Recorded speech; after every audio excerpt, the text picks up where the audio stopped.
सरकार के एक आदेश ने देश में खलबली मचा रखी है। एक मैंडेट के अनुसार इंडिया में जितने भी मोबाइल फोन्स मैन्युफैक्चर होंगे, उन सब में एक ऐप, संचार साथी ऐप का होना जरूरी है। ये ऐप प्री इंस्टॉल्ड आएगी। अब इसको लेकर इशू क्या है, आइए जानते हैं। बट उसके पहले बात करनी होगी इस ऐप के बारे में। इस ऐप में फीचर है कि अगर आपका मोबाइल फोन लॉस्ट हो जाता है तो आप अपने IMEI नंबर से उसका एक्सेस ब्लॉक करा सकते हैं।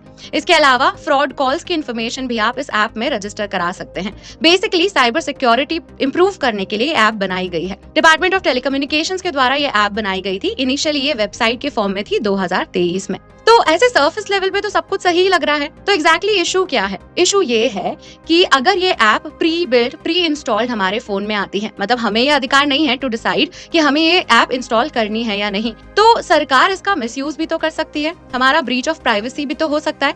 हो सकता है कि पूरा इंडिया एक सर्वेलेंस के अंदर आ जाए, क्योंकि ये ऐप हमने नहीं इंस्टॉल की है, हमें इंस्टॉल करके दी गई है। And hence the uproar. इसीलिए इतना कंसर्न भी इसको लेकर है। सरकार ने क्लैरिफिकेशन देते हुए कहा है कि इस ऐप को आप अनइंस्टॉल भी कर सकते हैं, मतलब इंस्टॉल होकर तो वो आएगी। मकसद क्या है? Cyber security, but you can also uninstall it. आप मुझे बताइए कमेंट सेक्शन में कि आपको क्या लगता है कि हमारी सिक्योरिटी के लिए जरूरी है या फिर it is a act of breaching our privacy. What do you think? मेरा नाम मोनिका है और मैं इंडियन सोसाइटी और सोशियोलॉजी से डील करती हूँ। इस तरह के इंटरेस्टिंग और इंसाइटफुल शॉर्ट्स के लिए आप इस चैनल से जुड़े रह सकते हैं। Thank you.